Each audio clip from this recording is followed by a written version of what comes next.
Hola, bienvenida al taller online de baja reserva ovárica.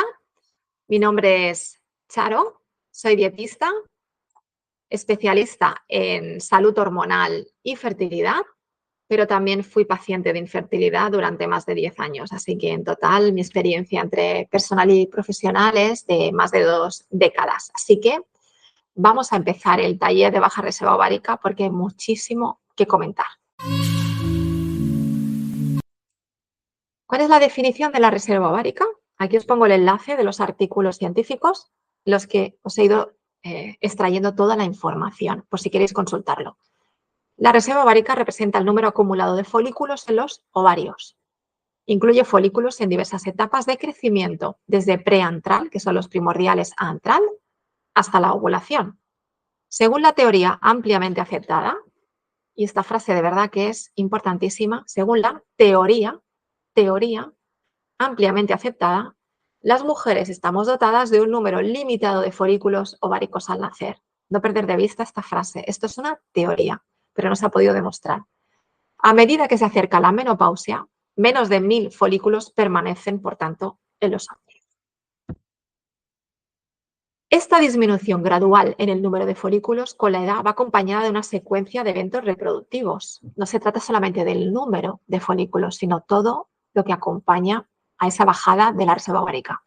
Esta secuencia comienza con una disminución de la fertilidad, progresa al inicio natural de la infertilidad y a menudo incluye interrupciones del ciclo menstrual que conducen a la ausencia completa de la menstruación en la menopausia. 3 escenarios diferentes pueden manifestarse: una disminución de la edad normal en la reserva ovárica, una disminución prematura debido a factores prenatales, normalmente genéticos y cromosómicos, o una disminución de la reserva ovárica resultante de la influencia de factores ambientales adversos o deficiencias nutricionales. Esta parte es muy importante, que no la perdamos de vista. Vamos a hacer un pequeño inciso. Dogma. ¿Qué es un dogma? Es una proposición tenida por cierta, y como principio innegable. O es una doctrina o un sistema de pensamiento que se tiene por verdad y que no puede ponerse en duda dentro de su sistema, pero no se puede probar que esto sea cierto, solamente se da por cierto.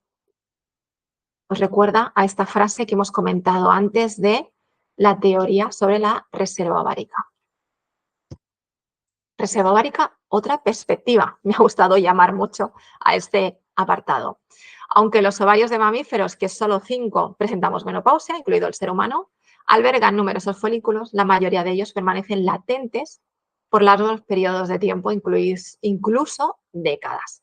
En 2004, la investigación de Tillis desafió la suposición convencional de un número limitado de ovocitos en mamíferos hembras mediante la identificación de células madre ováricas en la corteza ovárica. Esta frase es maravillosa. Desafió la suposición, la teoría convencional. Estudios posteriores en ratones y otros mamíferos, incluidos los humanos, confirmaron estos hallazgos. Sin embargo, los datos de estos estudios han sido cuestionados repetidamente. Bueno, los motivos son muchos, pero la realidad es la que es, que siguen estando muy cuestionados, aunque a la práctica se va viendo que esta suposición cada vez tiene menos fuerza. Reserva ovárica en pacientes con fallo ovárico prematuro. Estudios de biopsias ováricas de mujeres con fallo ovárico prematuro han demostrado que casi el 40% de estas mujeres retuvieron folículos en la corteza ovárica. Dato muy importante. Reserva ovárica y células madre, que son las precursoras de las demás células. Este párrafo está extraído de un artículo publicado por el IBI que es realmente interesante y yo creo que os puede aclarar muchas cosas. Desde que se presentaron los primeros informes de embarazos espontáneos, embarazos naturales, no por reproducción asistida, embarazos espontáneos conseguidos tras trasplantes de médula ósea en pacientes oncológicas con insuficiencia ovárica prematura debido a ese tratamiento oncológico, hay cada vez más pruebas de los efectos regenerativos de las terapias basadas en células madres sobre el nicho ovárico. Dichos hallazgos sirven como validación del concepto de la capacidad de los folículos residuales quiescentes, que están dormiditos, de ovarios dañados para producir ovocitos competentes en un entorno ovárico adecuado. De hecho, un pequeño número de folículos primordiales, y aquí estamos hablando de folículos, no de células madre, durmientes, permanecen incluso en ovarios no funcionales de mujeres menopáusicas y de pacientes diagnosticadas con insuficiencia ovárica prematura debida a diversas causas. Posmenopausia y embarazos espontáneos, embarazos naturales, sin reproducción asistida.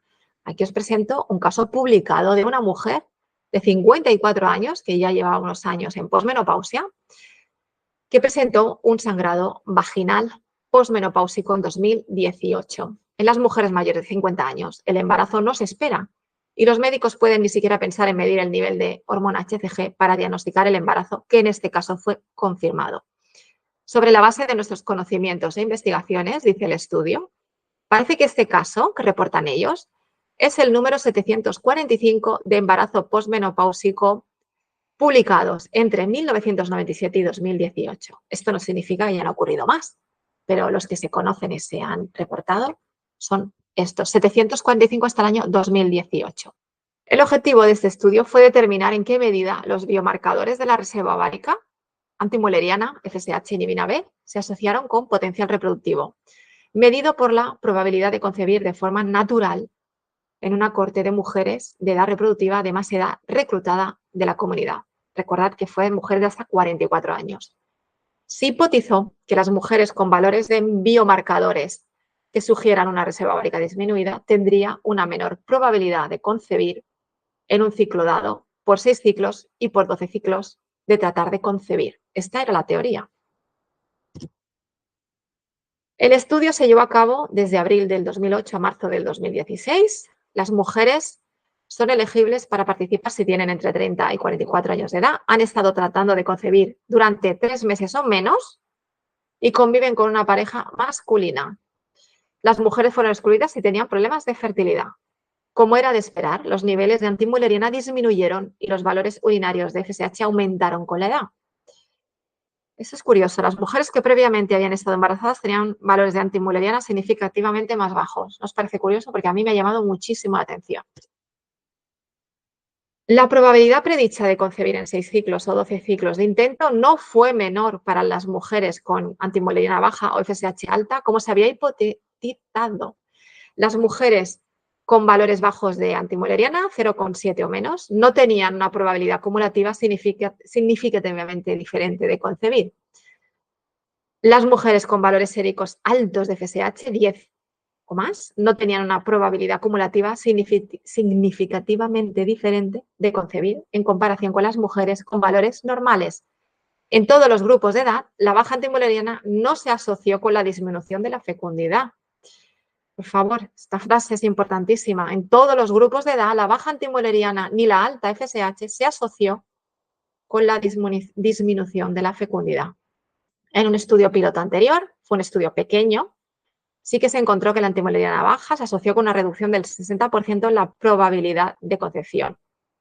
Estos hallazgos son diferentes a los actuales en esta cohorte mucho más grande, seguramente debido al tamaño de la muestra de las mujeres que participaron.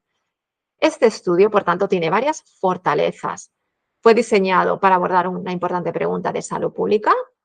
¿Es la disminución de la reserva ovárica una causa de infertilidad en mujeres de edad reproductiva tardía? En segundo lugar, el tamaño de la muestra es lo suficientemente grande como para detectar incluso efectos relativamente pequeños. También, la mayoría de las mujeres se inscribieron durante sus primeros 3 ciclos menstruales de intentar concebir, no que llevasen más tiempo, porque inscribir a las mujeres más tarde selecciona una cohorte menos fértil. El 50% de las mujeres es probable que conciban dentro de los primeros 3 ciclos. Quinto, el rango de edad estudiado, recordemos de 30 a 44 años, se centra en las mujeres en riesgo de disminución de la reserva ovárica. Me parece que es un estudio realmente interesante. Vamos a ver, estas son las conclusiones, ¿no? Bueno, aquí lo veis. Conclusiones en este estudio de cohorte de tiempo en el embarazo de mujeres de 30 a 44 años sin antecedentes de infertilidad, porque no habían buscado, por eso se buscaron específicamente mujeres que llevasen como mucho 3 meses buscando el embarazo. Las mujeres con un valor bajo de antimulleriana tuvieron una probabilidad acumulada de concepción del 84% en 12 ciclos de intento, en comparación con el 75% en mujeres con un valor normal de antimulleriana. Esto también es llamativo, pero estas son las conclusiones del estudio. ¿Esto qué significa? Que entre las mujeres que intentaban concebir naturalmente, la disminución de la reserva ovárica no estaba asociada con la infertilidad. Se debe advertir a las mujeres que no utilicen los niveles de antimulleriana para evaluar su fertilidad actual. Qué importante este último párrafo. Otro estudio, este en mujeres menores de 40 años. Departamento de Salud Público. Las mujeres más infértiles menores de 40 años tienen niveles similares de hormona antimulleriana y conteo de folículos antrales en comparación con mujeres de la misma edad sin antecedentes de infertilidad. No me digáis que esto no es llamativo, pero aquí está el estudio y aquí está publicado. Resumido, la antimulleriana sérica y el recuento folicular no fueron menores en pacientes infértiles de 20 a 39 años en comparación con un grupo de control de la misma edad sin antecedentes de infertilidad. O sea, en esos dos grupos, el de estudio y el de control, el porcentaje de mujeres con esta baja reserva era muy parecido en ambos grupos, pero en un grupo no tuvieron problemas de fertilidad, a pesar de que en un porcentaje de ellas sí que existía ya esta baja reserva y en cambio tenemos un porcentaje muy parecido en mujeres que sí que presentan problemas de fertilidad. El manejo de pacientes con una baja reserva ovárica y una mala respuesta a la estimulación ovárica, esto es muy importante, sigue siendo un desafío en las tecnologías de reproducción asistida. Tanto los niveles de antimulleriana como el recuento folicular reflejan la reserva ovárica y son valiosos predictores de la respuesta ovárica a gonadotropina exógena. Pero esto no te está hablando de la fertilidad de una mujer, sino su respuesta a la estimulación ovárica con hormonas exógenas. Hay una gran variación interindividual en el agotamiento de la reserva ovárica relacionada con la edad y una amplia variabilidad en los niveles de antimulleriana y recuento de folículos compatibles con la concepción. Que hay una diversidad enorme. Esto no significa que solamente las mujeres con buena reserva ovárica consiguen el embarazo, porque no es verdad. Aquí vemos un tercer estudio, el estado y la comparación de la reserva ovárica entre mujeres chinas fértiles e infértiles sanas en edad reproductiva. Este se publicó en abril del 21, o sea que es bastante reciente. En este estudio nos indican que reclutaron a 442 mujeres fértiles de 23 a 49 años. A mí me llama mucho la atención que el grupo de mujeres fértiles iban desde los 23 hasta los 49 años. Creo que esto tira por tierra muchísimos dogmas, ¿no?, que estamos todo el día escuchando como controles, y a 196 mujeres infértiles de 23 a 46 años. Para todos los participantes se probó una serie de parámetros en los días del segundo al cuarto del ciclo, incluyendo ciclos espontáneos, cuidado, sin ningún tipo de hormona, incluyendo FSH, LH, estradiol, testosterona, hormona antimulleriana y conteo de folículos antrales. Conclusión: la disminución de la reserva ovárica representa una manifestación del envejecimiento y puede verse afectada por varios factores. Encontramos que no había diferencia en la reserva ovárica en comparación entre mujeres fértiles e infértiles y que no había correlación con la infertilidad. Lo mismo que acabamos de decir, puede haber mujeres con baja reserva tanto en los grupos de controles como en los grupos de estudio, pero eso no es la diferencia que significa una infertilidad, porque se da en ambos grupos en porcentajes muy parecidos. Ese es el tercer estudio que vemos. Reserva ovárica e infertilidad, que esto es lo que nos interesa a nosotras. ¿Es realmente la baja reserva ovárica una causa de infertilidad? Esa es la pregunta que debemos hacernos todas. Si tenemos tantos estudios que nos están diciendo que no es el motivo de no conseguir el embarazo, que no es la diferencia para el grupo de control y el grupo con problemas de fertilidad, nos tenemos que plantear entonces qué está pasando, qué es lo que hay detrás, como siempre os digo, de este diagnóstico de infertilidad, qué es lo que está provocando que no consigamos el embarazo o que este no vaya bien.